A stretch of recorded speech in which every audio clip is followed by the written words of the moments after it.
जय हिंद दोस्तों। आज स्टार्ट करने जा रहे हैं क्लास 10th आईसीएससी बायोलॉजी का एक नया यूनिट और इस यूनिट का नाम है प्लांट फिजियोलॉजी। इस यूनिट में आप लोगों को 4 चैप्टर्स पढ़ने हैं। पहला एब्जॉर्प्शन, दूसरा ट्रांसपिरेशन, तीसरा फोटोसिंथेसिस और लास्ट में आपको केमिकल कोऑर्डिनेशन इन प्लांट्स पढ़ना है। ठीक है, आज हम शुरू करने जा रहे हैं प्लांट फिजियोलॉजी का पहला लेक्चर और वो है एब्जॉर्प्शन। Absorption by roots. ठीक है, तो आज ये टॉपिक हम एकदम बिल्कुल अच्छे से पढ़ेंगे, स्टार्ट करने जा रहे हैं। उसके पहले आप ये समझ लीजिए कि फिजियोलॉजी होती क्या है। ठीक है, बायोलॉजी में हम मेनली 3 चीज़ों की स्टडी करते हैं। एक है फिजियोलॉजी, ये आपकी जनरल नॉलेज के लिए है। एक होता है morphology and the third thing is anatomy. ठीक है, ये 3 एस्पेक्ट्स हैं किसी भी चीज़ को बायोलॉजी में स्टडी करने के। ठीक है, मॉर्फोलॉजी का मतलब होता है external features. External features, external features की स्टडी, उसको हम मॉर्फोलॉजी बोलते हैं। एनाटॉमी क्या होता है? Study of internal features, internal organs और फीचर्स। क्लियर हो रहा है? और फिजियोलॉजी आपको पढ़ना है, और फिजियोलॉजी होता है मैकेनिज्म ऑफ या study of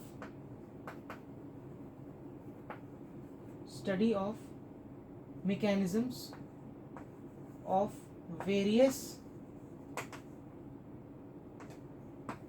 various life processes and metabolism. ठीक है, तो आपको कुछ लाइफ प्रोसेसेस जो प्लांट में चल रहा है, आपको प्लांट की फिजियोलॉजी को स्टडी करना है। तो यहाँ पर जो प्लांट में मेटाबॉलिज्म चल रहा है, प्लांट में जो वेरियस लाइफ प्रोसेसेस चल रहे हैं, जो इन 4 चैप्टर्स में आप पढ़ेंगे। पहला एब्जॉर्प्शन, दूसरा फोटोसिंथेसिस, तीसरा ट्रांसपिरेशन और चौथा है केमिकल कोऑर्डिनेशन इन प्लांट्स। ठीक है, तो इन सभी में आप लोगों को ये प्लांट फिजियोलॉजी का पूरा आपका सिलेबस रहने वाला है। ठीक है, ये 4 चैप्टर्स आपको पढ़ना है। और प्लांट फिजियोलॉजी में देखो, फिजियोलॉजी क्या होती है? वेरियस लाइफ प्रोसेस या मेटाबॉलिज्म, कि प्लांट में किस तरीके से लाइफ प्रोसेसेस चल रहे हैं, उनमें क्या क्या फंक्शंस हो रहे हैं। ठीक है, उनके बारे में स्टडी करना, उनके मैकेनिज्म को समझना, उसको हम कहते हैं फिजियोलॉजी। ठीक है, आप इन सभी चीज़ों को नोट कर लीजिए, ये आपकी जनरल नॉलेज के लिए है। फिर उसके बाद हम आगे बढ़ते हैं। चलिए, रेस कर रहा हूँ। प्लांट की फिजियोलॉजी हम स्टडी करने वाले हैं। आगे आने वाला पूरा 1 महीना जो है इसी यूनिट पर हम लोगों को स्पेंड करना है। काफ़ी अच्छे से हम इसे कंप्लीट करेंगे। चलिए शुरू करते हैं। एब्जॉर्प्शन, एब्जॉर्प्शन बाय रूट्स, ये है आपके चैप्टर का नाम। ठीक है, तो देखो एब्जॉर्प्शन क्या है, बहुत ही इंपॉर्टेंट फिनोमेना है प्लांट का। ठीक है, इसमें क्या करता है प्लांट जो है, absorbs various minerals, ions and water from roots. ठीक है, यानी कि ये रूट जो है प्लांट का एक बहुत स्पेसिफिक ऑर्गन है which is responsible for absorption of various minerals, ions and water. बहुत ही इंपॉर्टेंट फंक्शंस होते हैं इन सभी चीज़ों के। अभी आपको समझ में आने लगेगा। फोटोसिंथेसिस के लिए भी आयंस जो है यहाँ से ये इकट्ठा किए जाते हैं। ठीक है, जितने भी लाइफ प्रोसेसेस चल रहे हैं उसमें आयंस और मिनरल्स की जरूरत पड़ती है प्लांट को। वाटर की खास जरूरत पड़ती है, हर लिविंग ऑर्गेनिज्म को वाटर की जो है बहुत बेसिक नीड है वाटर। ठीक है, तो ये वाटर ले कैसे रहा है, एक प्लांट अगर है वो वाटर कैसे ले रहा है, वो अपने रूट से वाटर ले रहा है। ठीक है, आपने बचपन में पढ़ रखा होगा कि प्लांट का शूट सिस्टम होता है और प्लांट का रूट सिस्टम होता है। ठीक है, आप लोगों ने देखा होगा। अभी भी आप किसी गार्डन में जाएं और छोटे से प्लांट को आप रूट करके अगर देखें, उसको बाहर निकाल के देखें सावधानी से कि वो टूटे ना, तो आप यहाँ पर ऑब्जर्व करेंगे कि इतने ब्रांचेस होते हैं उनके रूट्स में। ठीक है, रूट्स आर हाईली ब्रांच्ड। तो रूट्स क्या होते हैं, roots are highly branched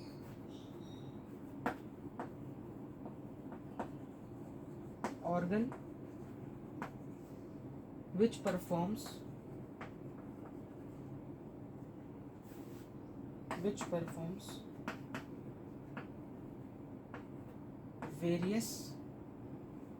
performs the function of absorption.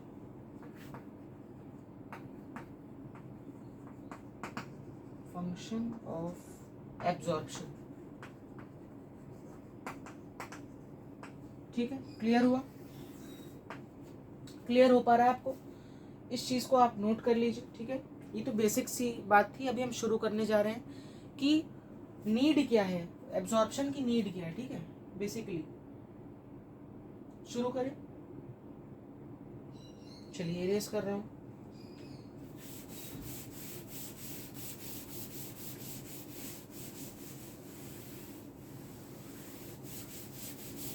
देखिए, सबसे पहली नीड तो ये है कि फोटोसिंथेसिस में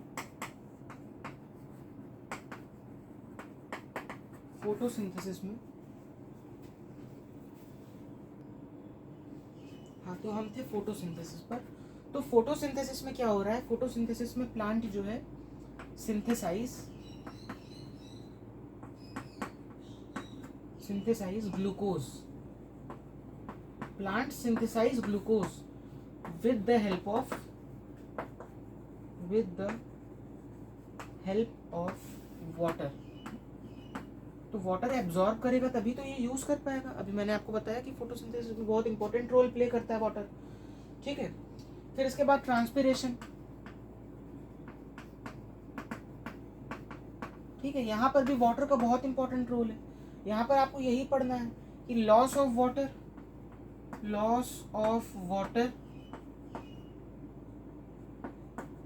in the form of vapors from the aerial part of the plant। ठीक है, और इससे हम लोगों को क्या मिलता है, इससे हम लोगों को कूलिंग मिलती है। इसको मैं थोड़ा सा ऊपर लिख देता हूँ। ये ट्रांसपिरेशन होता है, प्लांट ट्रांसपिरेशन परफॉर्म करता है। क्या करता है कि वाटर को वेपर्स के फॉर्म में अपने एरियल पार्ट से लूज करता है। ठीक है, तो क्या होता है कि प्लांट के आसपास मॉइस्चर होती है बहुत ज़्यादा, जिसके कारण कूलिंग इफेक्ट आता है। ये सब अभी हम लोग पढ़ेंगे, ट्रांसपिरेशन चैप्टर में पढ़ेंगे, ये अलग अलग चैप्टर्स हैं। कूलिंग इफेक्ट, ठीक है। फिर इसके बाद आप ले लीजिए ट्रांसलोकेशन ऑफ फूड, या फूड के जगह आप लिख सकते हैं मिनरल्स या शुगर, क्योंकि प्लांट का फूड तो शुगर ही है ना। ट्रांसलोकेशन ऑफ मिनरल्स, शुगर, ठीक है। ये कैसे हो रहा है? थ्रू वाटर सॉल्यूशंस,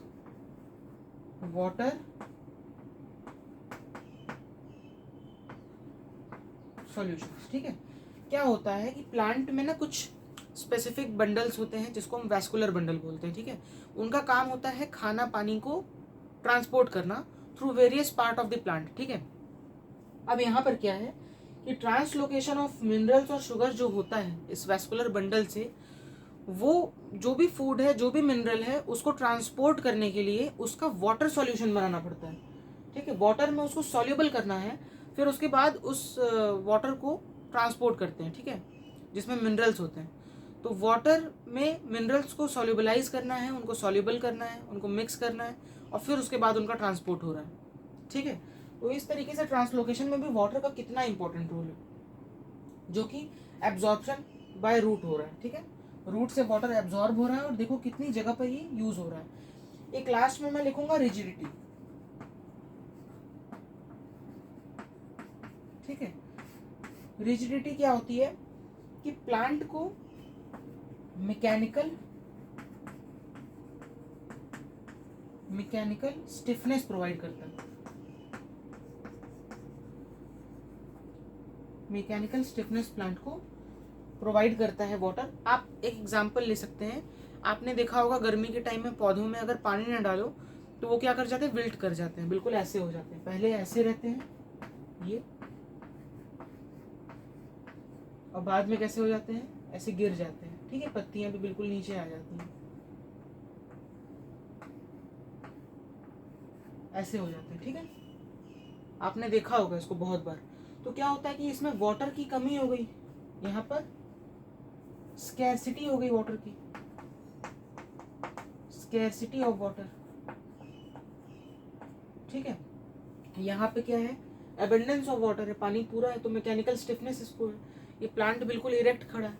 लेकिन यहाँ पर क्या है, ऐसे विल्ट कर गया ना पानी की कमी के कारण, तो यहाँ मैकेनिकल स्टिफनेस नहीं मिल पाया प्लांट को। तो ये सारी चीज़ें हैं, यहाँ पर हम लिख देते हैं कि नीड फॉर या इम्पोर्टेंस या need for absorption of water, ठीक है। इसको आप नोट कर लीजिए, फिर आगे बढ़ते हैं। चलिए आगे बढ़ते हैं।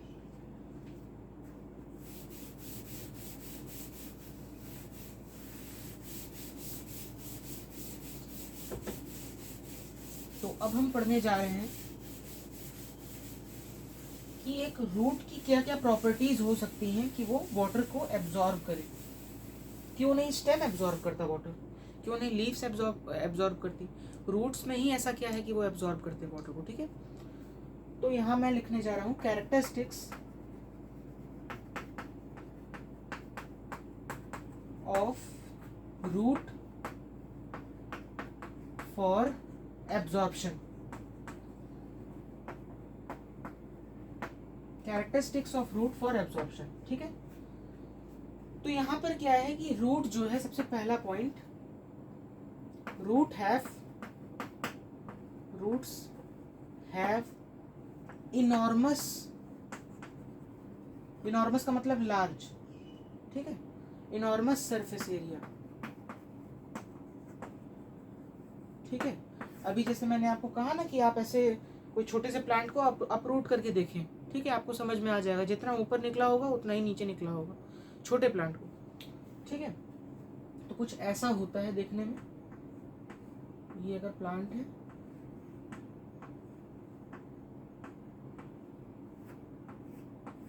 तो इस तरीके से ब्रांच होते हैं रूट्स के, बहुत ही ढेर सारे, ठीक है, इनॉर्मसली ब्रांच्ड होते हैं। और ये ऐसा क्यों होता है, to increase the surface area, surface root have enormous surface area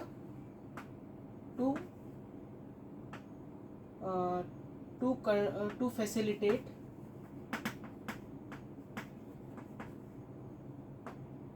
better absorption, ठीक है। ये क्या है, ये सब है रूट हेयर्स, इनके बारे में भी आपको पढ़ना है, इनके स्ट्रक्चर के बारे में पढ़ना है, ठीक है। ये पहला फैक्टर था कि रूट है इनॉर्मस सरफेस एरिया, ये कैसे होती है, हाईली ब्रांच्ड होते हैं, ये हाईली ब्रांच्ड, ठीक है। आगे बढ़ा जाए, second point, roots have cell, ये बहुत इंपॉर्टेंट पॉइंट है, इससे क्वेश्चन जरूर आएंगे, cell sap in their cells that has more concentration, more salt या ions concentration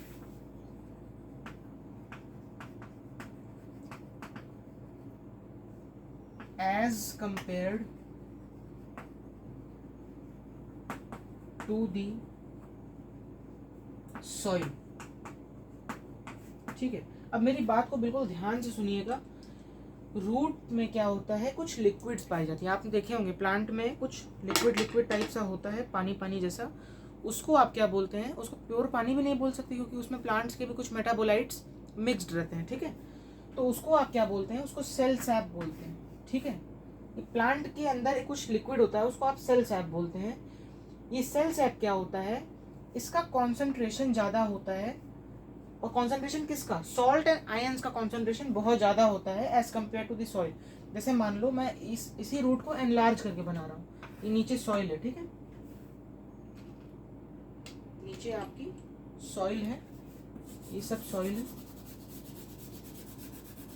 ठीक है, और मैं रूट को अब एनलार्ज करके बना रहा हूँ। समझ लो कि ये रूट है और ये पूरी सॉइल।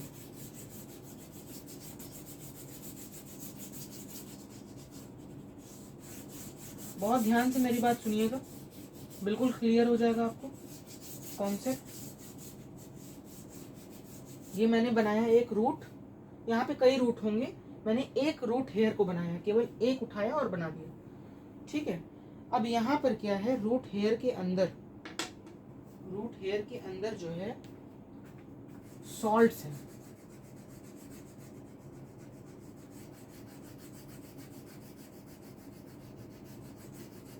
ठीक है, इसके अंदर है मोर सॉल्ट कॉन्सेंट्रेशन। मोर, ये क्या है, सिंगल रूट हेयर, मोर सॉल्ट कॉन्सेंट्रेशन।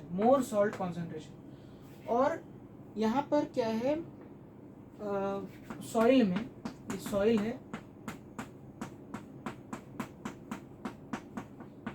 यहाँ पर लेस, यहाँ पे देखो दो बातें हैं, सॉइल की दो बातें। पहला, less salt concentration and more water concentration. बहुत ध्यान से समझिएगा मेरी बात, यहाँ more salt concentration and less water concentration. ठीक है, अब देखो मेरी बात, कभी आपने परफ्यूम का यूज़ किया है? कमरे के एक तरफ आप जो है बटन दबाते हैं तो यहाँ से नोज़ल से जो है प्रेशर रिलीज होता है और परफ्यूम के ड्रॉपलेट्स जो हैं उस स्प्रे के, वो कमरे के दूसरे एंड तक चले जाते हैं। ठीक है, ये प्रोसेस और फिनोमिना डिफ्यूजन कहलाता है। ये अभी आप पढ़ेंगे, ठीक है, अभी मैं आपको पढ़ाऊँगा। लेकिन फॉर अ टाइम बीइंग आप ये समझ लीजिए कि यहाँ पर क्या होता है, वाटर फ्रॉम, ये बिल्कुल अलग सी बात है, ठीक है, इसको याद रखिएगा अभी फिलहाल के लिए। Water from its higher concentration move to its lower concentration. Water from its higher concentration, water अपने हायर कॉन्सेंट्रेशन से अपने लोअर कॉन्सेंट्रेशन की तरफ मूव करता है। ठीक है, और जहां पर वाटर का कॉन्सेंट्रेशन हाई है वहां पर क्या है, सॉल्ट का कॉन्सेंट्रेशन कम है। ठीक है, यहाँ पे वाटर का कॉन्सेंट्रेशन ज्यादा है, सॉल्ट का कॉन्सेंट्रेशन कम है। तो वाटर फ्रॉम, तो आप ऐसे भी लिख सकते हैं कि water move from lower salt concentration to higher salt concentration. बात क्लियर हुई आपको? वाटर मूव फ्रॉम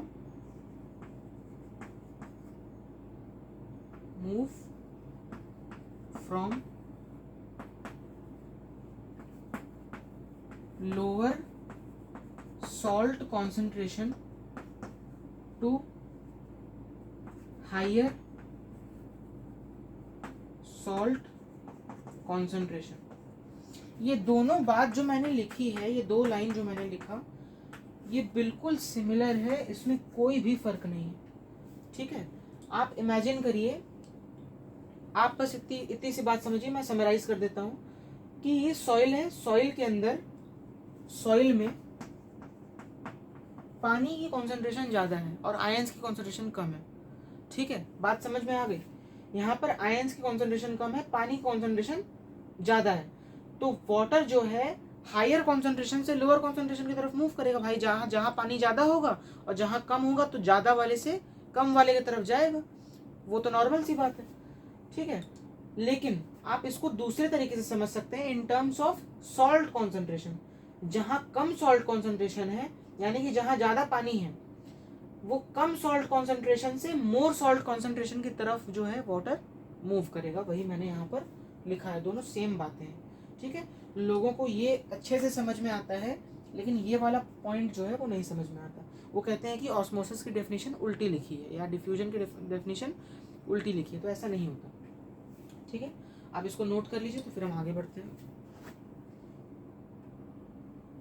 आगे बढ़े, हो गया नोट। तो इस तरीके से जो है रूट हेयर अपने मोर सेल कॉन्सेंट्रेशन के कारण, मोर सॉल्ट कॉन्सेंट्रेशन के कारण, ये क्या है इसके अंदर वायलेट कलर का जो मैंने बनाया है, ये इसका सेल सैप है, सेल सैप। ठीक है, इसका सेल सैप है। ये अपने ज़्यादा कॉन्सेंट्रेशन के कारण जो है वाटर को अंदर खींच लेता है। ठीक, through the process of osmosis. अभी हम आगे पढ़ेंगे। ठीक है, इसको आप अच्छे से देख लीजिए, नोट कर लीजिए, फिर हम आगे बढ़ते हैं। हो गया, चलिए। ये 2 क्राइटेरिया थी characteristics of root hair for absorption की। ठीक है, या 2 फीचर्स हैं रूट हेयर के। पहला फीचर लार्ज सरफेस एरिया, बहुत ज़्यादा सरफेस एरिया है, और दूसरा फीचर क्या हुआ, दूसरा फीचर मैंने आपको बताया high concentration of cell sap inside the root sales.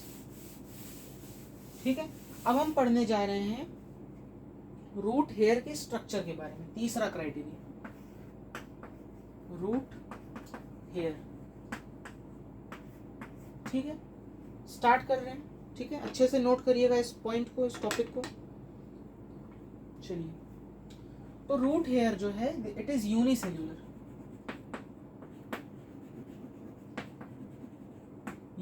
Unicellular होता है रूट हेयर। ठीक, रूट हेयर का स्ट्रक्चर मैं यहाँ पर बना देता हूँ।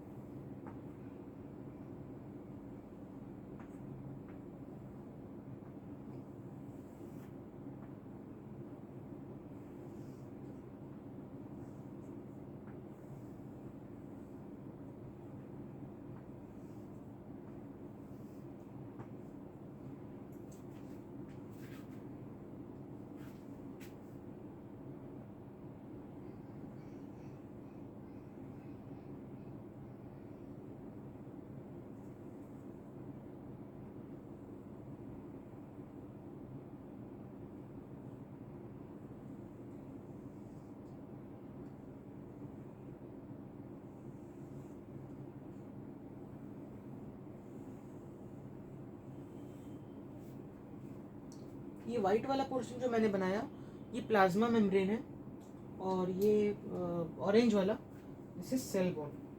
मार्क कर देते हैं इसको, दिस इज प्लाज्मा मेम्ब्रेन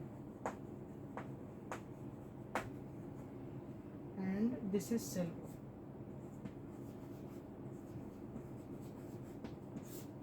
ठीक है,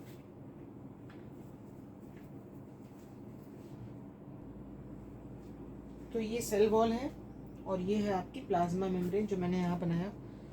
अब आप इसको देखिए, अंदर कुछ ऐसे राउंडेड टाइप स्ट्रक्चर्स होते हैं,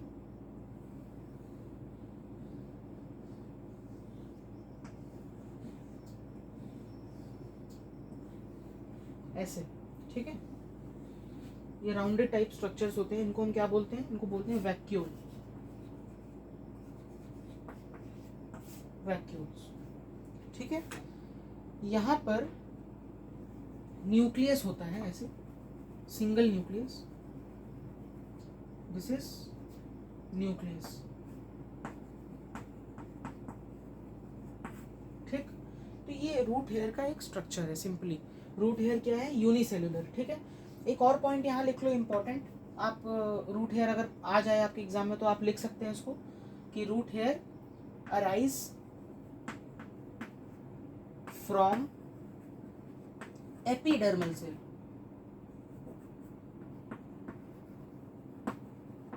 एपिडर्मल सेल्स। ठीक है, यानी कि ये सेल जो है दिस इज एपिडर्मल सेल।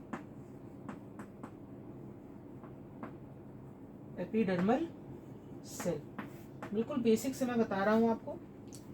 मैंने नॉर्मल प्लांट सेल में क्या होता है? सेल वॉल होता है, फिर प्लाज्मा मेम्ब्रेन अंदर होती है, थिन प्लाज्मा मेम्ब्रेन, फिर उसके बाद वैक्यूल होगा और फिर उसके बाद न्यूक्लियस होगा। और आप यहाँ पर एक और चीज़ बना सकते हैं, जैसे कि आप जानते हैं अभी मैंने आपको माइटोसिस अच्छे से पढ़ाया, सेल डिवीजन, उसमें आपको मैंने बताया था कि रूट के टिप्स पर माइटोसिस बहुत तेज़ी से हो रहा होता है।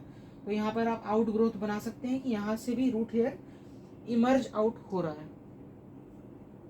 ठीक है, बात समझ गए? कुछ इस प्रकार से यहाँ एक न्यूक्लियस भी बना सकते हैं, मार्क कर सकते हैं आप इसको, इमर्जिंग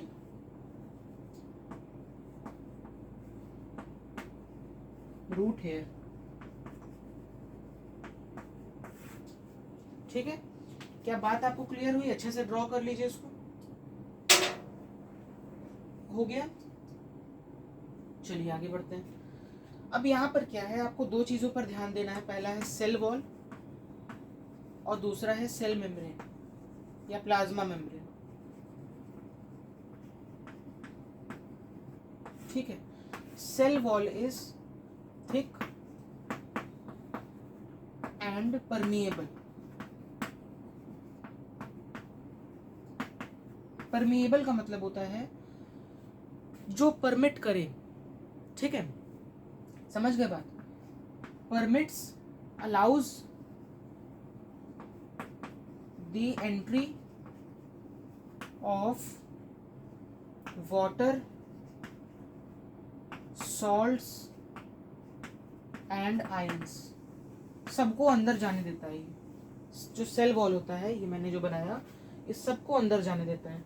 बट सेल मेम्ब्रेन क्या होती है? Cell membrane is very thin and selectively permeable. Selectively permeable,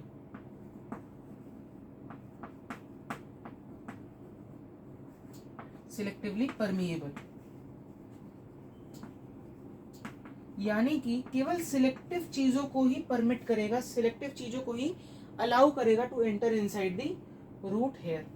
ठीक है, और किसको अलाउ करेगा? Allows only water to enter inside the cell. Clear हो गया? तो ये रूट हेयर की सिंपल कुछ कैरेक्टरिस्टिक्स प्रॉपर्टी हैं। ठीक है, हाँ, ये तीसरा पॉइंट है for characteristic of root for absorption. पहला पॉइंट क्या था? Large surface area. ठीक है, enormous branching, large surface area.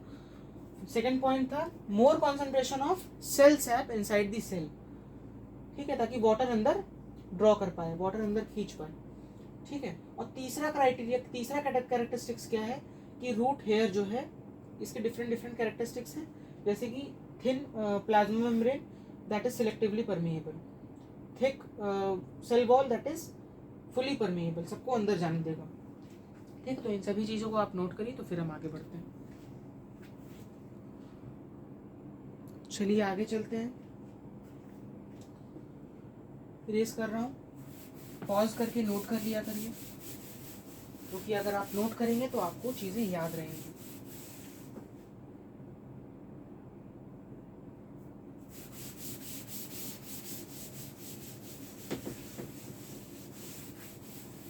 अब बेसिकली एब्जॉर्प्शन में एब्जॉर्प्शन जो है कुछ फिनोमिनास के कारण होता है, उनको हम डिस्कस करने जा रहे हैं। आप उनको बायोलॉजी की टर्मिनोलॉजीज भी कह सकते हैं, ठीक है। So absorption can be done in various ways, ठीक है। इसके डिफरेंट डिफरेंट फिनोमिनाज हैं टू प्लांट। क्या क्या है वो? सबसे पहला है इम्बिबिशन, दूसरा है डिफ्यूजन, तीसरा है ऑस्मोसिस,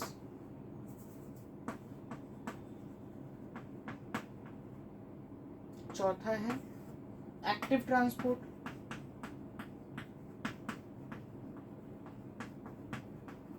और पांचवा है फ्लैसिडिटी,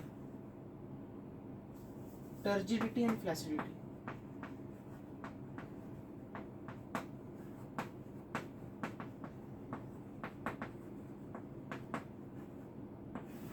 समझ गए बात? Imbibition, diffusion, osmosis, active transport, turgidity and flaccidity, ये 5 फिनोमिनाज हैं जिनके कारण एब्जॉर्प्शन हो पाता है, ठीक है। तो एक एक करके हम सबको पढ़ेंगे। सबसे पहला है इम्बिबिशन। तो इम्बिबिशन क्या होता है?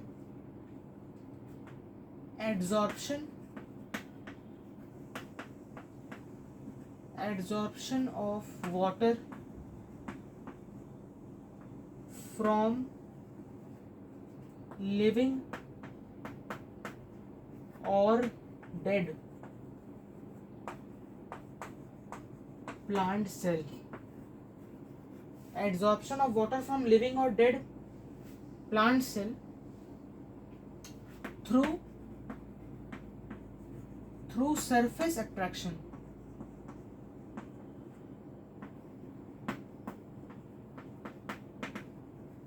ठीक है, इसको मैं एक्सप्लेन कर रहा हूं, ठीक है।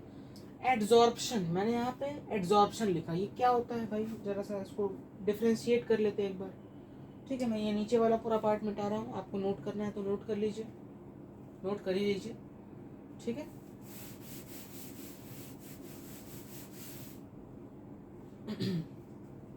देखो क्या होता है कि एब्जॉर्प्शन और एडजॉर्प्शन, AD, इन दोनों में बहुत फर्क होता है, ठीक। एग्जाम्पल लेकर के मैं बताता हूँ। एब्जॉर्प्शन क्या होता है? आप क्या करिए कि एक कॉटन का बॉल लीजिए, कॉटन ले लीजिए, ठीक है, दिस इज कॉटन, और इसको क्या करिए, पानी के अंदर डाल दीजिए। ये पानी है, इसको पानी के अंदर डाल दीजिए, इसको पानी के अंदर इंट्रोड्यूस कर दीजिए। क्या होगा? क्या होगा इसके बाद? ये कॉटन जो है इसके अंदर अंदर पानी चला जाएगा। ऐसे कॉटन के अंदर पानी चला जाएगा, मतलब कॉटन जो है वो वाटर को एब्जॉर्ब कर लेगा, एब्जॉर्ब, ठीक है। तो इस प्रोसेस को एब्जॉर्प्शन कहते हैं। यहाँ पर मटेरियल के बल्क में वाटर चला गया, ठीक। एड्सॉर्प्शन क्या होता है? एड्सॉर्प्शन समझते हैं। जैसे कि मान लो कि रेनी सीजन्स में जो वुडन डोर होते हैं, वुडन डोर, दे एड्सॉर्ब वाटर, एड्सॉर्ब करते हैं वाटर को थ्रू देयर सरफेस अट्रैक्शन, ठीक है। पानी दरवाजे के पूरा अंदर नहीं जाता है, पानी सरफेस पे ही रहता है। वाटर जो है वो वुडन डोर के सरफेस पे ही रहता है, ठीक है। और क्या होता है? वुडन डोर स्वेल अप कर जाता है, आपने देखा होगा कि टाइट हो जाता होगा दरवाजा, जो भी लकड़ी का होता होगा, ठीक है। ये सारी चीजें। तो एड्सॉर्प्शन क्या होता है? ये सरफेस फिनोमेना, सरफेस फिनोमेना,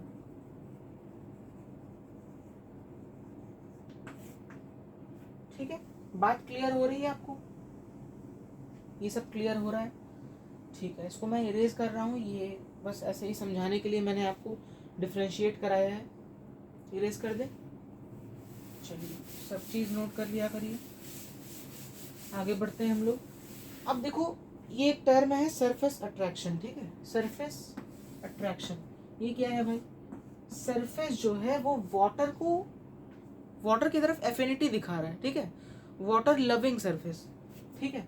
तो उसको हम क्या बोलते हैं टेक्निकल टर्म्स में? हाइड्रोफिलिक,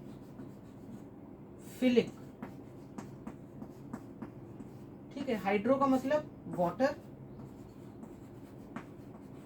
फिलिक का मतलब लविंग, वाटर लविंग, ठीक है, बात समझ गए। और ये हाइड्रोफिलिक जो है आपका सेल्यूलोज जो है, सेल्यूलोज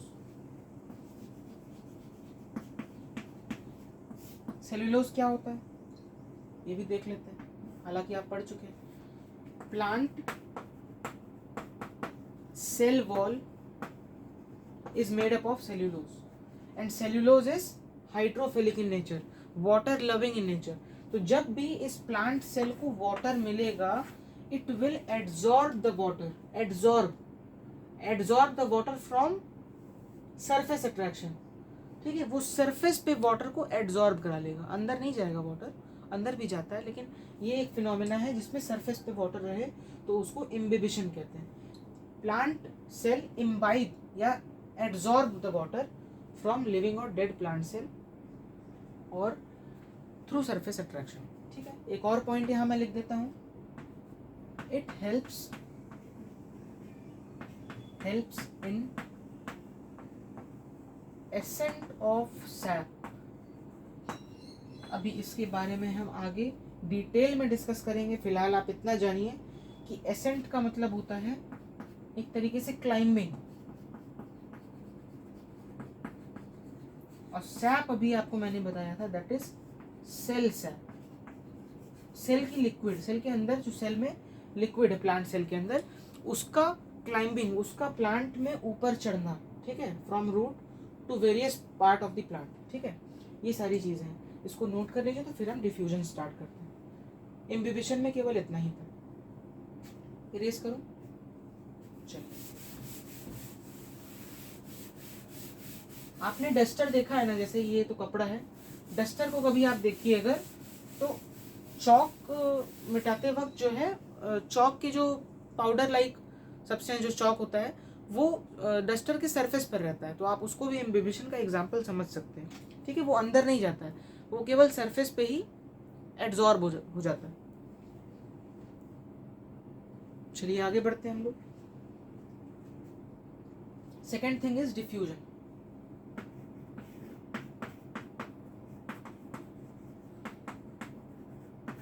डिफ्यूजन के बारे में यहाँ पे मैं लिख रहा हूँ मूवमेंट से लिखने से अच्छा है free movement, more specific, free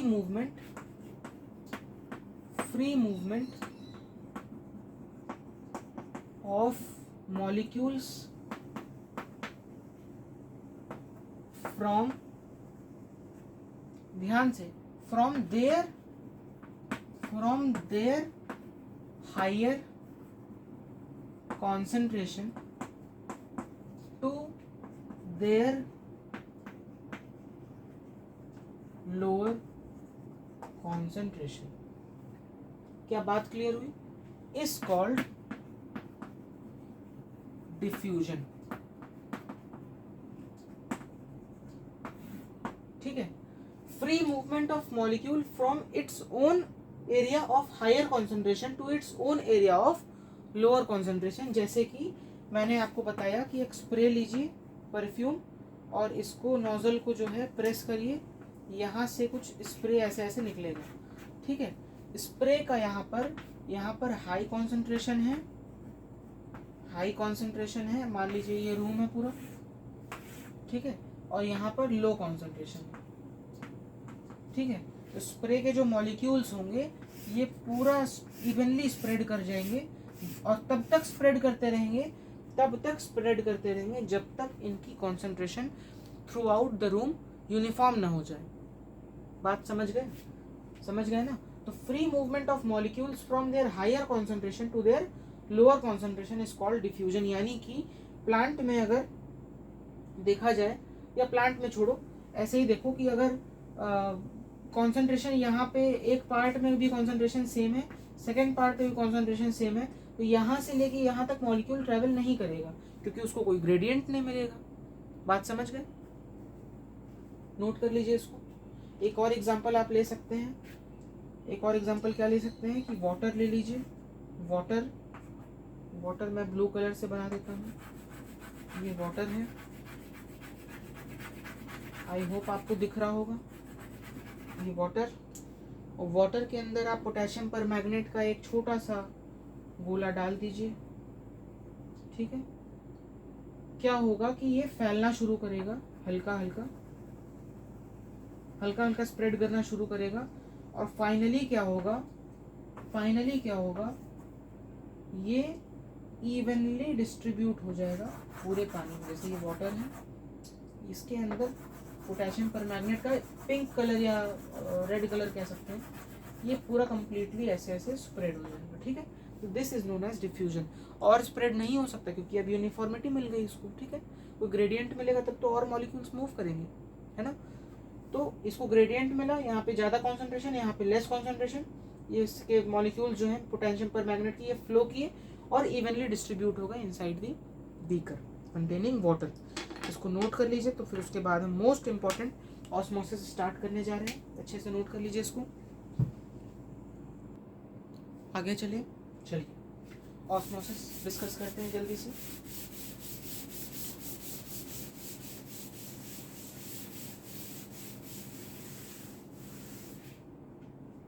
osmosis, अब देखो ऑस्मोसिस क्या है, मैं यहाँ पर डेफिनेशन लिख रहा हूँ।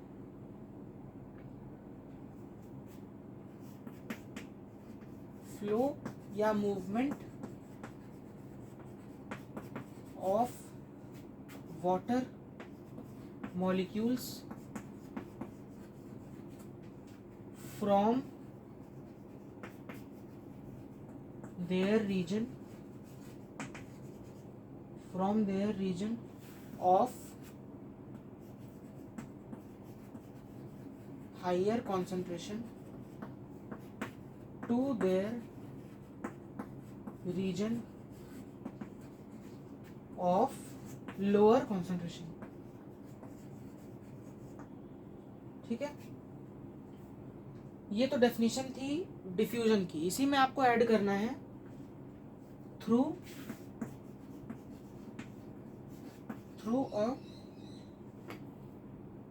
A semi permeable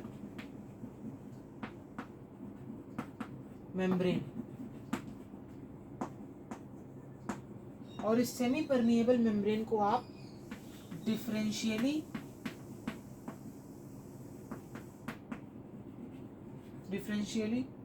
permeable membrane भी कहते हैं। क्लियर हुआ? समझ गए बात? सेमी परमिएबल मेम्ब्रेन की कुछ कैरेक्टरिस्टिक प्रॉपर्टीज हैं, आप इनको समझ लीजिए, नोट कर लीजिए। सबसे पहली है, मैं यहाँ पर लिख रहा हूँ। ठीक है, पहली क्या, एक ही प्रॉपर्टी है इसकी जो आपको याद रखना है। Allows only water molecule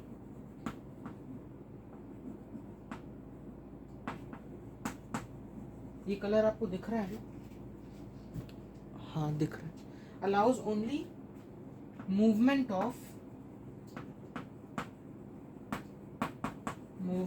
water molecules and restricts solute passage। समझ गए बात? केवल पानी को अंदर जाने देगा, सॉल्यूट को रोक देगा। ठीक है, और बायोलॉजिकल सिस्टम में ये सेमी परमिएबल मेम्ब्रेन जो है, ये क्या होता है, ये होता है आपका प्लाज्मा मेम्ब्रेन। Plasma membrane. क्या आपको बात क्लियर हुई?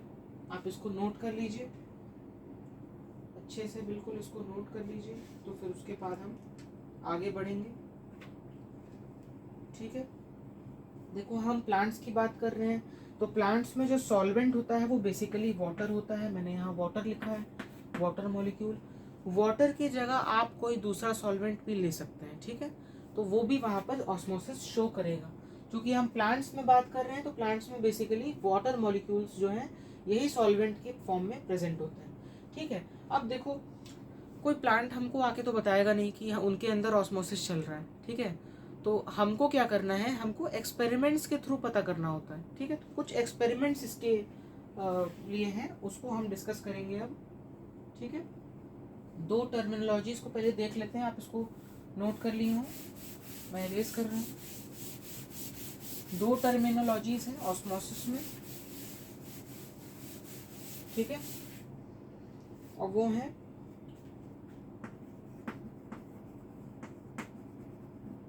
Endosmosis and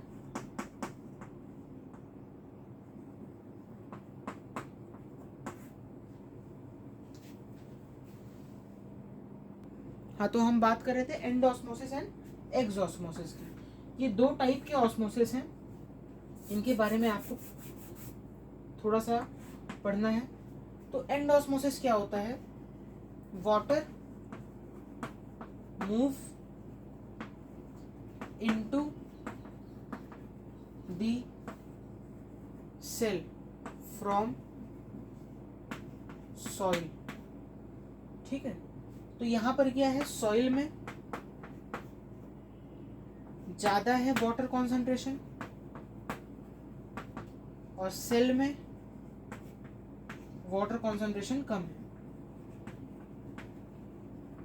water concentration cell में कम है, सॉइल में ज्यादा है, और यहां पर क्या हो रहा है, सेल स्वेल्स अप। ठीक है, सेल के अंदर भाई पानी भरता जाएगा तो सेल तो स्वेल हो जाएगा ना। एक नॉर्मल सेल जैसे ऐसा होता है, एक नॉर्मल प्लांट सेल में यहाँ पर ड्रॉ कर देता हूँ।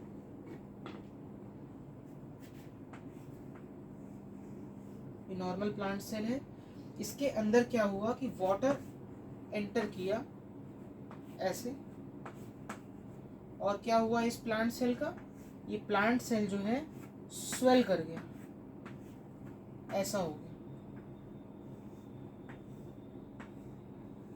ये स्वेल कर गया, स्वोलन प्लांट सेल। अभी इसको हम एनिमल सेल पे भी करके देखेंगे, अभी मैं आपको कंपैरेटिवली दिखाऊंगा जब टोनिसिटी हम पढ़ेंगे। ठीक है, अब एक्सोस्मोसिस पे आते हैं। एक्सोस्मोसिस में क्या होता है, जस्ट उल्टा होता है, water moves outside the cell into soil. ठीक है, इनटू सॉइल मत लिखो, इनटू सराउंडिंग कर लेते हैं।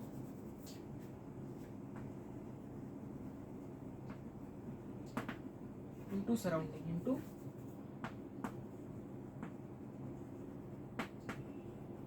ठीक है, तो यहां पर क्या है, यहाँ पे सॉइल में वाटर कम होगा और सेल में वाटर ज्यादा होगा। तो क्या हो रहा है, हायर कॉन्सेंट्रेशन से लोअर कॉन्सेंट्रेशन की तरफ वाटर मॉलिक्यूल्स का मूवमेंट हो रहा है, सेल टू सॉइल। अब ये सेल में से अंदर ये पानी इसके बाहर अगर निकल गया तो क्या हो जाएगा, सेल जो है वो ऐसा हो जाए। ठीक है, श्रिंक कर जाएगा। ठीक है, श्रंकन टाइप का हो जाएगा। ठीक है, इसको नोट कर लीजिए, यहां लिख देता हूं, श्रंकन सेल। ठीक है, इसको नोट कर लीजिए, फिर आगे बढ़ते हैं। चलिए हम एक्सपेरिमेंट्स को स्टार्ट करते हैं। ऑस्मोसिस से रिलेटेड कुछ एक्सपेरिमेंट्स हैं, ताकि आपको कम से कम ये पता चल पाए कि ऑस्मोसिस हो कैसे रही है प्लांट में। ठीक है, इरेज कर रहा हूँ इसे।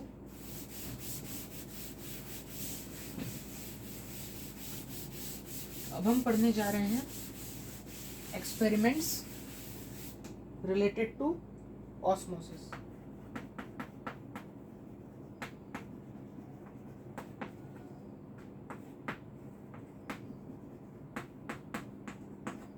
ठीक है, चलिए स्टार्ट करते हैं। सबसे पहला एक्सपेरिमेंट क्या है कि एक बीकर लेना है आपको। ठीक है, इसके अंदर आपको कुछ भरना है, पानी भरना है।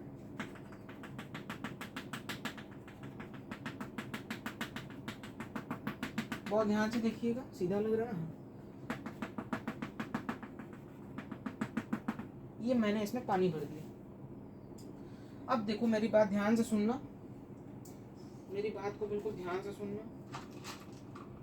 ये जो है, ये वाटर भी हो सकता है, H2O, और लेस या डाइल्यूट सॉल्यूशन,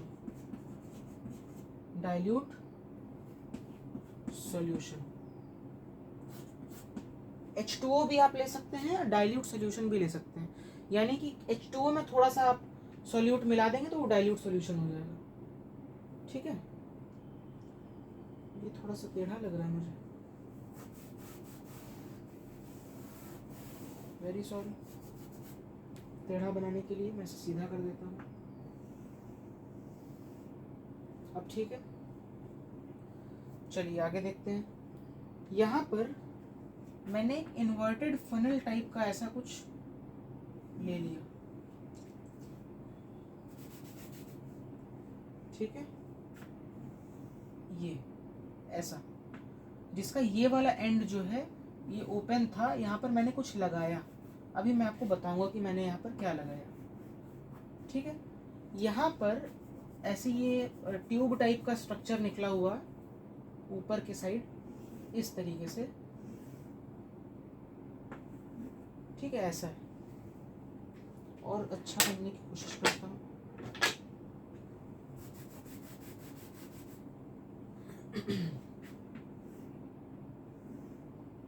ठीक है, ऐसा।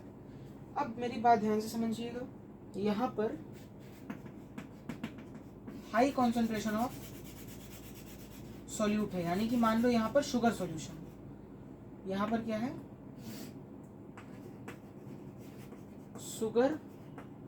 शुगर का सॉल्यूशन, शुगर सॉल्यूशन यहाँ पर अंदर भरा हुआ है। ठीक है, और यहाँ पर एक सेलोफेन पेपर लगा है, cellophane paper. This cellophane paper is acting as semi-permeable membrane. चीजों को केवल रिलेट करना है आपको, सारी चीजें आप पढ़ चुके हैं, ऑस्मोसिस, डिफ्यूजन, सारा कुछ। तो यहाँ पर ज़्यादा दिमाग आपको नहीं लगाना, केवल चीज़ों को रिलेट करते चलिए। ठीक है, यहाँ साइड में लेस कॉन्सेंट्रेटेड सॉल्यूशन है, दैट इज डाइल्यूट, या यहाँ पर केवल पानी भी हो सकता है, और इसके अंदर शुगर सॉल्यूशन है, और यहाँ पर एक सेलोफेन पेपर लगा हुआ है। इतना चीज़ मैंने आपको दिखा दिया। अब आप थोड़ी देर बाद अगर देखेंगे तो आप क्या ऑब्जर्व करेंगे कि ये जो शुगर सॉल्यूशन है, इसका जो है कैपिलरी में या ट्यूब में सॉल्यूशन जो है लेवल राइज कर जाएगा। ये क्या हो गया, level of sugar solution rise up, level of sugar solution rise up, इतना हो रहा है। और देखो ये क्या है ना, ये एक एक्सपेरिमेंटल सेटअप है, दिस इज एक्सपेरिमेंटल सेटअप। एक होता है एक्सपेरिमेंटल सेटअप जिसपे आप एक्सपेरिमेंट कर रहे होते हैं, एक होता है कंट्रोल सेटअप। ठीक है, मैं ये थोड़ा सा छोटा सा लिख कर के यहाँ पे जगह बना देता हूँ। यहाँ पर है H2 और डाइल्यूट सॉल्यूशन, ठीक है। यहाँ पर मैं लिख रहा हूँ कंट्रोल सेटअप। कंट्रोल सेटअप क्या होता है? कंट्रोल सेटअप होता है जस्ट इसको एक्सपेरिमेंटल सेटअप से कंपेयर करने के लिए, ठीक है। तो यहाँ पर हम क्या करेंगे, वही बीकर लेंगे, इसके अंदर वही पानी लेंगे आप, ठीक है। वही इन्वर्टेड फनल ऐसे लगाएंगे, वही सेलोफेन पेपर रहेगा, ठीक है। वही कैपिलरी ऊपर भी रहेगी, ठीक है। बदल क्या जाएगा कि इसके अंदर आप इसके अंदर आप शुगर सॉल्यूशन लेने के बजाय इसके अंदर भी आप पानी भर दिए, ठीक है। इसके अंदर भी पानी भर दिए। तो यहाँ पर क्या ऑब्जर्व किए, यहाँ पर क्या ऑब्जर्व किए, यहाँ पर ये ऑब्जर्व किए, no rise in funnel, in liquid of funnel. मतलब फनल के अंदर जो लिक्विड है वो राइज नहीं किया, यहाँ पे केवल पानी था, बाहर भी पानी है। यहाँ पर क्या है, अंदर शुगर सॉल्यूशन है, बाहर पानी है या डाइल्यूट सॉल्यूशन है। यानी कि बाहर क्या है, यहाँ पर आउटर साइड में यहाँ पे वाटर ज़्यादा है, H2O की मात्रा ज़्यादा है। अंदर क्या है कि H2O की मात्रा कम है, H2O इज लेस। यहाँ H2O ज़्यादा, यहाँ H2O कम। तो क्या हुआ, यहाँ से पानी जो है वो अंदर एंटर कर गया, ठीक है। Water enters inside this funnel and increase the level of sugar solution in the funnel, in the capillary. बात क्लियर हुई यहाँ पर। अब यहाँ पर कुछ ऑब्जर्वेशंस क्या होते हैं। एक ऑब्जर्वेशन बहुत अच्छा है यहाँ पर कि ये शुगर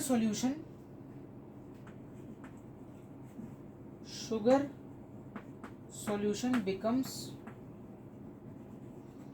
लेस स्वीटर। पहले ज्यादा स्वीट था, अब पानी मिल गया उसमें, है ना। पानी मिल गया तो ये इट बिकम्स लेस स्वीटर। ये बात आपको क्लियर हुई। तो इस एक्सपेरिमेंट से आप यही बता रहे हैं कि यहाँ पर water is moving from its region of higher concentration to its region of lower concentration. आप इसको नोट कर लीजिए, तो फिर हम आगे बढ़ें। नोट हो गया। मैं साइड का यहाँ मिटा रहा हूँ, मुझे एक चीज आपको दिखानी है। कंट्रोल सेटअप में इरेज कर रहा हूँ, पॉज करके नोट कर लिया करिए, ठीक है। हाँ, ये मुझे अब सेमी परमिएबल मेम्ब्रेन के बारे में डिस्कस करना है। मान लीजिए कि ये बीच में सेलोफेन पेपर है, that is a semi permeable membrane. इसमें छोटे छोटे ऐसे ऐसे होल्स हैं, पोर्स हैं, ठीक है। इसमें ऐसे ऐसे पोर्स हैं, ठीक है। मैं इरेज करके बढ़िया से बना देता हूँ।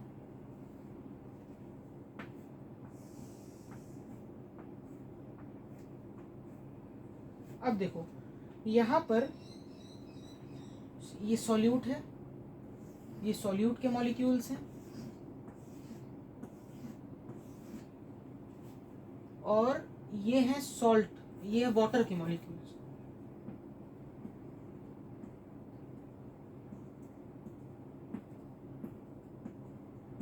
इसको भी आप बना लीजिएगा कॉपी में अपने, जहाँ पर भी आप नोट कर रहे हो। इन सभी चीज़ों को नोट करते हुए चलिए, ताकि आपको बेटर अंडरस्टैंडिंग हो पाए, ठीक है। ये वाटर मॉलिक्यूल्स हैं ब्लू वाले, और ये वायलेट वाले जो हैं वो सॉल्ट या शुगर के मॉलिक्यूल्स हैं। ये बीच में आपकी सेमी परमिएबल मेम्ब्रेन है, सेमी परमिएबल मेम्ब्रेन, SPM, ठीक है। अब देखो यहाँ पर कुछ ऐसा है,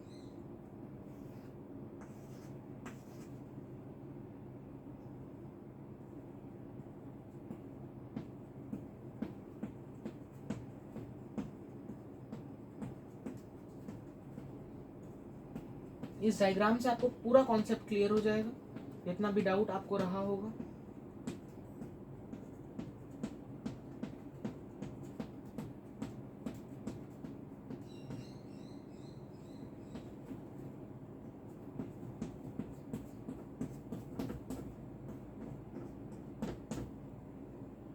क्या ऑब्जर्व कर पा रहे हैं आप कि मैं क्या ड्रॉ करना चाह रहा हूँ, क्या बनाना चाह रहा हूँ।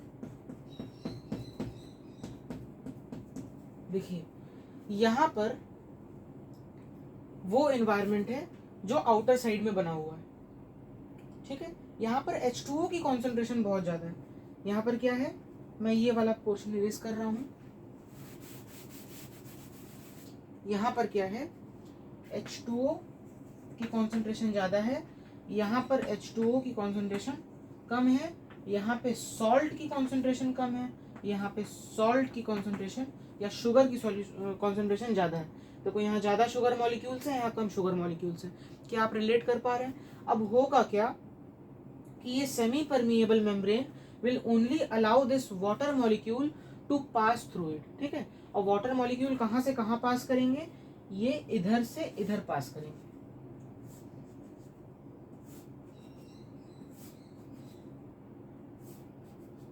ठीक है। ये वाटर मॉलिक्यूल्स ही पास करेंगे, शुगर मॉलिक्यूल्स पास नहीं कर सकते, ना तो यहाँ से यहाँ जा सकते हैं, ना ये वाले शुगर मॉलिक्यूल्स अंदर आ सकते हैं। वही यहाँ पर भी हो रहा है। शुगर को आप यहाँ भरे हैं, शुगर बाहर नहीं आ रही है, शुगर अंदर ही है, लेकिन वाटर मॉलिक्यूल बाहर से अंदर मूव कर रहा है, because this cellophane paper act as semi permeable membrane and it only allows water to pass through it and not the sugar या सॉल्ट मॉलिक्यूल, ठीक है। आप इसको अच्छे से नोट कर लीजिए, ये मुझे बताना था। अब अगर आप, मैं ये वाला पोर्शन इरेज कर रहा हूँ, ठीक है, नोट कर लीजिए आप अच्छे से।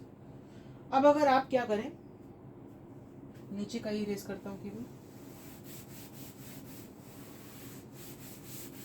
अब अगर आप क्या करें, take, if we take muslin cloth और rubber sheet, if we take muslin cloth or rubber sheath in place of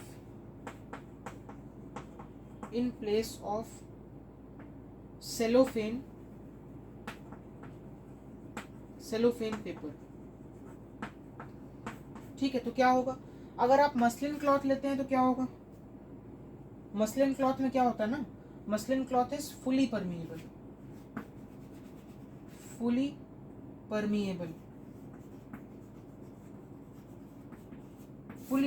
मतलब ये शुगर सॉल्यूशन को बाहर भेज देगा, मतलब इसमें पोर्स इतने बड़े होते हैं कि sugar molecules will come out of this funnel inside this beaker, ठीक है। तो यहाँ पे मैं लिख रहा हूँ, sugar molecules will come out in beaker, ठीक है। तो मसलिन क्लॉथ आप नहीं ले सकते। अगर रबर शीट ले लेंगे तब क्या दिक्कत हो जाएगी, अगर आप रबर शीट लेते हैं तो it is non permeable,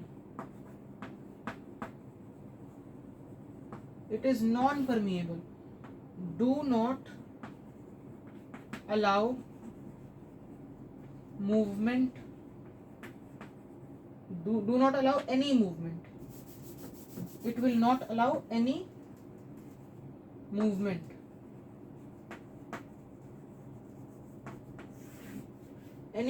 of water और sugar.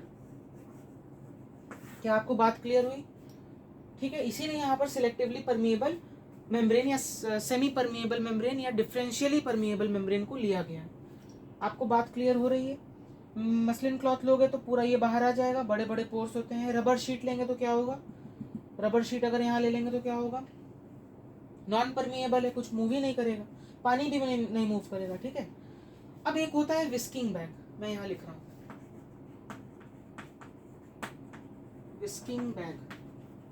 Whisking bag is also a semi permeable membrane. मैं इसको इरेज कर रहा हूँ पूरा, फिर उसके बाद आपको विस्किंग बैग वाला दिखाऊंगा कैसा होता है। इरेज कर दें, चलिए इरेज करते हैं।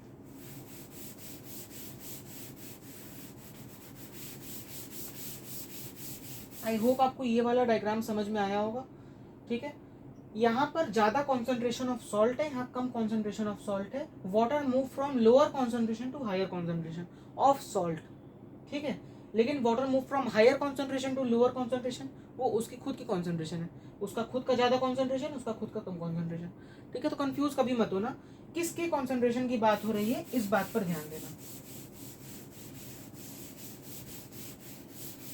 अक्सर लोग डेफिनेशन में बहुत कंफ्यूज हो जाते हैं ऑस्मोसिस कि हायर टू लोअर है कि लोअर टू हायर है, वो डिपेंड करता है कॉन्सेंट्रेशन पर. आगे बढ़े, चलिए विस्किंग बैग देख लेते हैं. विस्किंग बैग में भी कुछ ज़्यादा दिक्कत नहीं है. एक ट्यूब आपको लेना है, इसको यहाँ क्लैंप कर लेना, नहीं तो ये नीचे गिर जाएगा. इसके पहले वाले में मैंने नहीं बनाया था, ये क्लैंप करने वाला एक होता है, इससे क्लैंप किया जाता है. ठीक है, ऐसा. अब क्या है कि यहाँ पर इस ट्यूब पर आप एक बैग बांधेंगे, ये एक बैग होता है,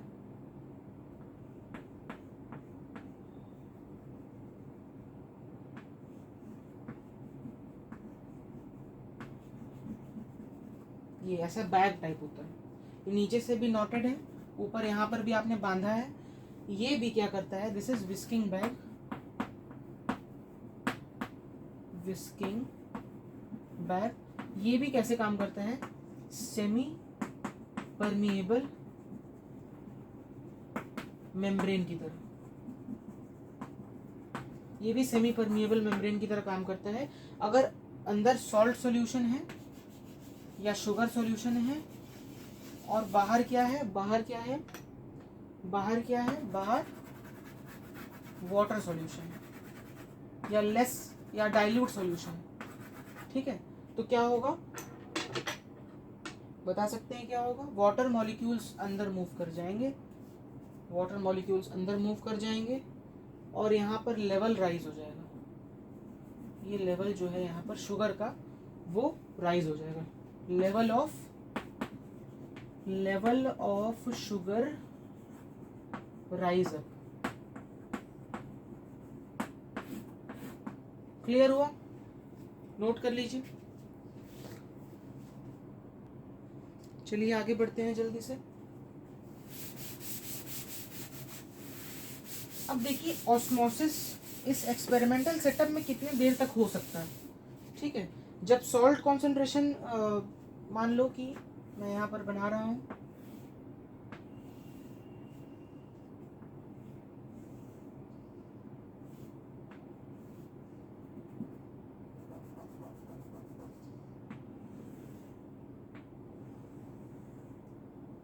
मान लो कि यहाँ पर शुगर कॉन्सेंट्रेशन है, यहाँ पर शुगर का कॉन्सेंट्रेशन है,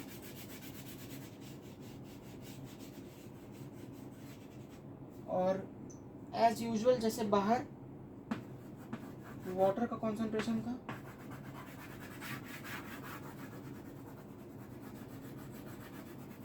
बाहर था वाटर का कॉन्सेंट्रेशन,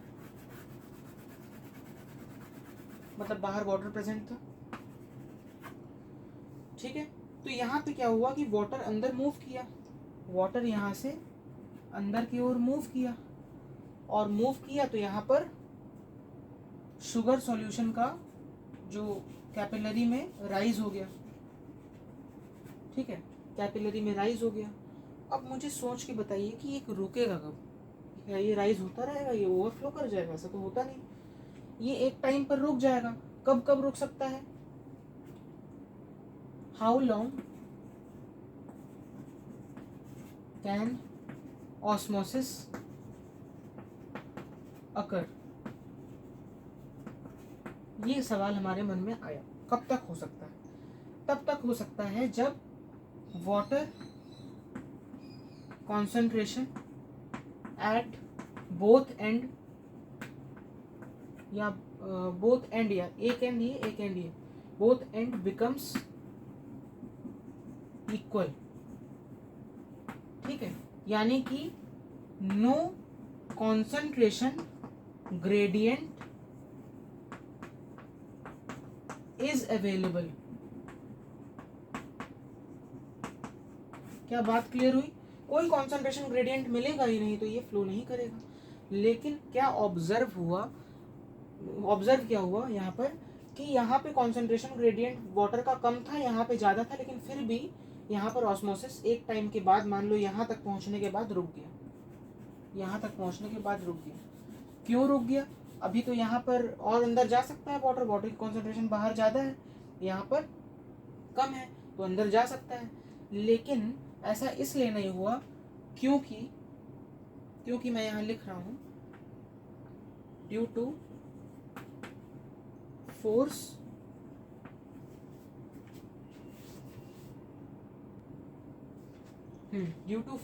ऑफ ग्रेविटी या इसका weight of liquid and the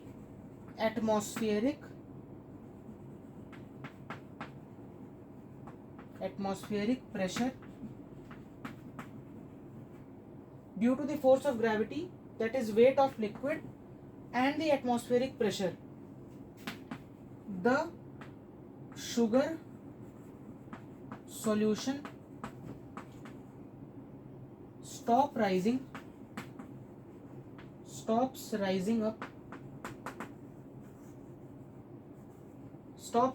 up at a point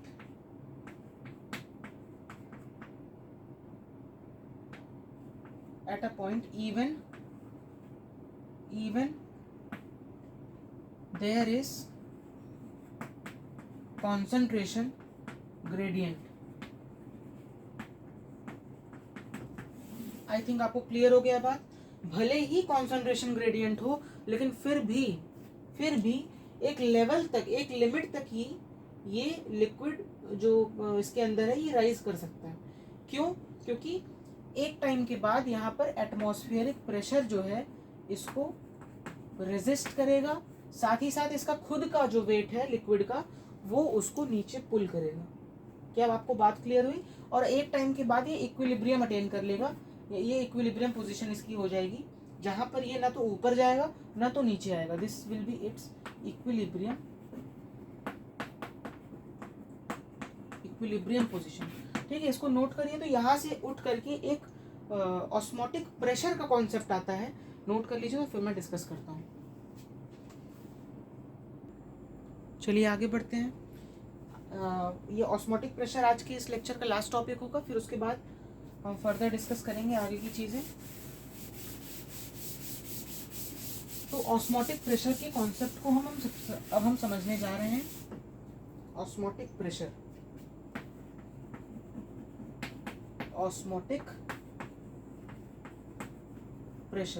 देखो, ये थोड़ा एसेंट ऑफ सैप से रिलेटेड है। ठीक है,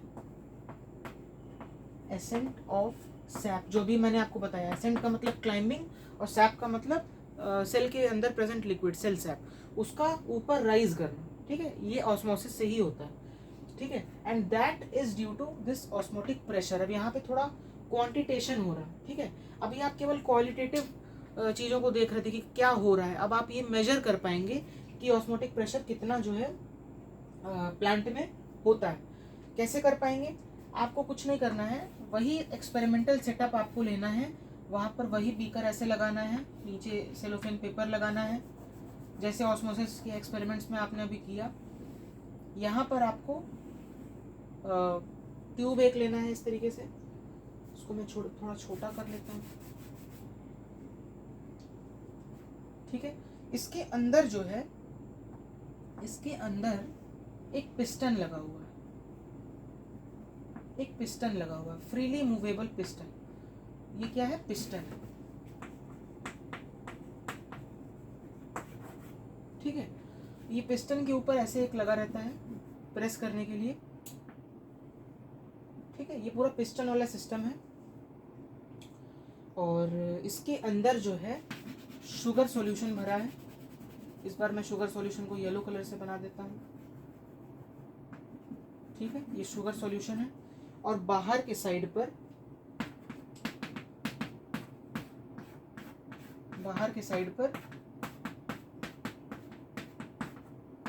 पानी। ठीक है। अब देखो ये शुगर सॉल्यूशन जो है ऑब्वियस सी बात है ऊपर राइज करेगा, ये ऊपर राइज जरूर करेगा, ठीक है। तो आप क्या करिए, ये पिस्टन भी ऊपर मूव करेगा क्योंकि ये फ्रीली मूवेबल है, तो एक टाइम पे ये राइज करना स्टार्ट करेगा। आप क्या करिए कि इसको बस स्लाइटली स्टॉप हो जाए with using minimum amount of weight. यहाँ पर आप कुछ वेट्स रख दीजिए, ठीक है, minimum amount of weight to stop this osmosis, ठीक है। So the minimum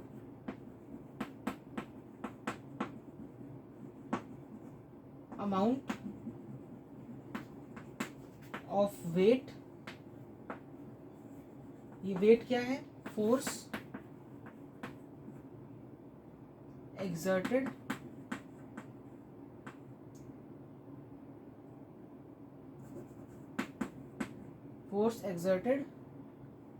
against osmosis, ठीक है। the minimum amount of weight, that is the force exerted against osmosis to stop the osmosis is called osmotic pressure, osmotic pressure। देखो मेरी बात ध्यान से समझना, एक लड़का है, ये फोर्स लगा रहा है दूसरे लड़के के सामने, ठीक है। ये दोनों जो है एक तरफ मूव कर रहे हैं इस साइड। स्टार्टिंग में ये लड़का जब फोर्स लगाना शुरू किया तो क्या हुआ कि इसने इसके इक्वल अमाउंट में फोर्स लगाया और दोनों क्या हुए, इधर से भी 10 न्यूटन मान लो लगा फोर्स, इधर से भी 10 न्यूटन का फोर्स लगा, इधर से भी 10 न्यूटन का फोर्स लगा। तो क्या हुआ कि कोई मोशन नहीं हुआ, वो इक्विलिब्रियम की स्टेट आ गई। जैसे कि हम एक ब्लॉक ले लें और ब्लॉक को इधर से भी 10 न्यूटन का फोर्स लगाएं, इधर से भी सेम अमाउंट ऑफ 10 न्यूटन का फोर्स लगाएं, तो क्या होगा, ये ब्लॉक मूव ही नहीं करेगा, ना तो उधर मूव करेगा ना तो उधर मूव करेगा, फोर्स कैंसिल आउट हो जाएंगे। ठीक उसी प्रकार से हम यहाँ कर रहे हैं, ये लिक्विड कॉलम इस पिस्टन के ऊपर फोर्स लगा रहा है, ये लिक्विड कॉलम जो है अंदर शुगर सॉल्यूशन, ये इस पिस्टन पे फोर्स लगा रहा है, ठीक है। Pressure, force per unit area को हम प्रेशर बोलते हैं, तो कंफ्यूज मत होइएगा। ये प्रेशर लगा रहा है इस पिस्टन के ऊपर, इस प्रेशर को बैलेंस करने के लिए हमने यहाँ पर वेट रख दिया, ठीक है। इस प्रेशर को जस्ट बैलेंस करने के लिए हमने वेट रख दिया। अब जैसे देखो ये लड़का 10 न्यूटन से ढकेला, ये लड़का 10 न्यूटन से ढकेला, तो ये रुक गए, इक्विलिब्रियम स्टेट आ गई। अगर ये 11 न्यूटन से ढकेल दे तो ये पीछे हो जाएगा। तो हमको यहाँ पर ऐसा नहीं करना है, हमको उतना ही रखना है कि ये जस्ट स्टॉप हो जाए, यहाँ पर नीचे भी ना जाए और ऊपर भी ना आए, एकदम इक्विलिब्रियम की पोजीशन आ जाए। यहाँ पे मैं लिख रहा हूँ weights are kept in such a way to so that equilibrium is attained, ठीक है। So that equilibrium is attend, मतलब ये ना तो ऊपर जाए ना तो नीचे आए, तो दैट वेट, ये वेट इसके बराबर हो जाएगा। This weight will be, this weight applied will be equal to force exerted, force की जगह आप प्रेशर भी लिख सकते हैं, ठीक है, क्योंकि दोनों सेम चीजें हैं, बस pressure is force per unit wall per unit area, sorry per unit area, force exerted by sugar solution on piston, ठीक है। तो एट इक्विलिब्रियम यहां लिख दो, एट इक्विलिब्रियम ये weight applied will be equal to the force exerted by this sugar solution on the piston. तो इस time पर the minimum amount of weight to stop the osmosis is known as osmotic pressure। या आप ऐसा भी लिख सकते हैं, the minimum amount of weight at the equilibrium position with the force exerted on the piston by the sugar solution is known as osmotic pressure. इसकी दूसरी definition मैं यहाँ पर लिख रहा हूँ, ये थोड़ा सा डायग्राम्स फोटोज मैं मिटा देता हूँ, ठीक है, ये आपके काम की बात नहीं है, ये मैंने आपको सिर्फ समझाने के लिए बनाया था। अब मैं यहाँ पर लिख रहा हूँ, ध्यान से देखिएगा, the tendency of the solution,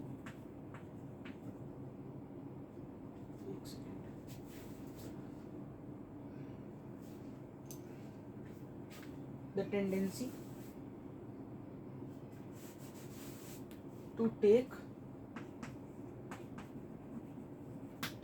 in water through osmosis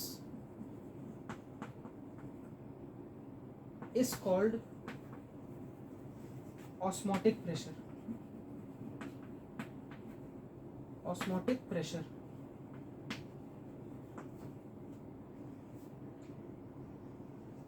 ठीक है, क्या बात समझ गए आप? ये एक और डेफिनेशन है ऑस्मोटिक प्रेशर का। क्या क्लियर हुआ? देखो, टेंडेंसी ऑफ एक ऐसी टेंडेंसी है जिससे वाटर को ऑस्मोसिस के थ्रू खींचा जा रहा है, ठीक है। तो कुल मिला के ये फोर्स ही है, प्रेशर है, ठीक है। एक ऐसा प्रेशर जिससे वाटर को खींचा जा रहा है, measure of that pressure, measure of tendency to take in water through osmosis is called osmotic pressure। I hope ये आपको क्लियर हो गया होगा। आज का ये लास्ट टॉपिक था, आप इसको नोट कर लीजिए, स्क्रीनशॉट ले लीजिए अच्छे से, बिल्कुल। आई होप आपको अच्छा लगा होगा, मज़ा आया होगा। बिल्कुल आप नोट्स अच्छे से बनाते रहिएगा। नेक्स्ट टॉपिक से हम मोस्ट प्रोबेबली टोनिसिटी और फर्दर जो भी टॉपिक्स हैं, एक्टिव ट्रांसपोर्ट वगैरह, वो सारा स्टार्ट करेंगे, ठीक है। तब तक के लिए आप अच्छे से नोट्स बनाएं, अच्छे से पढ़ाई करते रहें और क्वेश्चंस को सॉल्व करें। कोई भी डाउट आए कमेंट बॉक्स में ज़रूर पूछें। तब तक के लिए जय हिंद।